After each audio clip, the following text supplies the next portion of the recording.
Hi there. I'm a Lutheran Christian and a theologian, and I'd like to share my views with you on some questions many people have concerning faith, the Bible, the church, and our life in the world. Today, I want to talk about the baptism of babies. First of all, why do we baptize at all? Well, because Jesus told us to do so. Baptism, or christening, is considered a sacrament of the Church because it was instituted by Christ. A sacrament is a special act which conveys God's grace and love in a way that we can experience with our senses, that we can see, hear, taste, or feel. It's a sacred event which shows in a direct, physical, and personal way that God is with us, that God cares for us, and that God's intentions for us are good.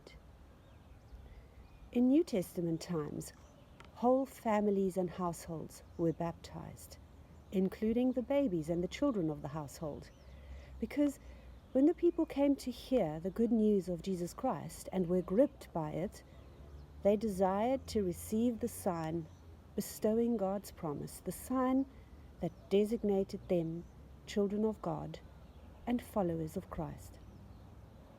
Baptism was and still is the mark of belonging to God and being accepted into God's fellowship.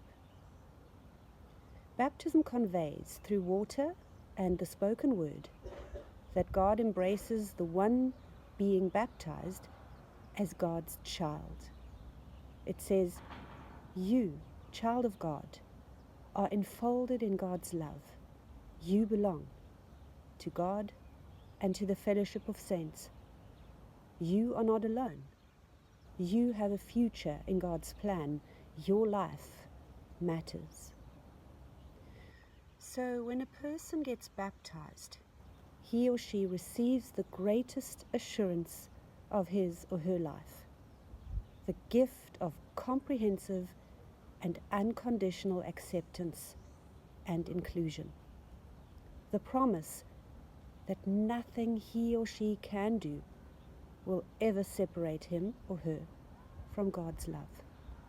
Nothing. This is why Christians baptize. And now you may ask, but why do we baptize babies? Some Christians say only adults should get baptized because a person has to actively desire baptism in order to receive it. And in many traditions, a person has to undergo instruction in the Christian faith and confess the faith before being baptized. However, this view dilutes the radical assurance of baptism. It places a condition on the promise and restricts the all-encompassing vastness of God's love.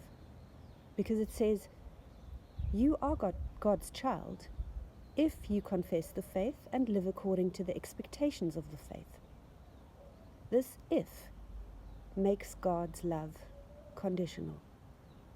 It is no longer absolutely, radically, unconditionally a free gift of grace.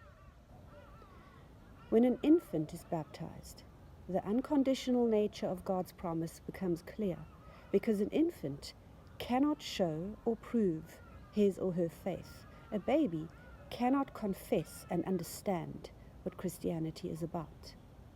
A baby is a passive receiver of the free gift. God's unconditional acceptance of us is a one-way street. Yes, it is entirely up to God and not at all up to us that we are accepted and loved. We can do nothing to achieve or earn this love.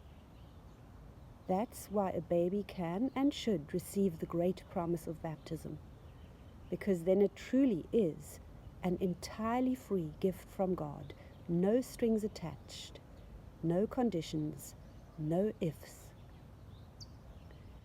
That's why Lutherans, like many other Christian traditions, baptize babies. To be sure, this does not mean that we reject adult baptism. It is perfectly acceptable for an adult to get baptized if he or she was not baptized as a baby. Thank you for listening to this 5-minute insight. Peace be with you.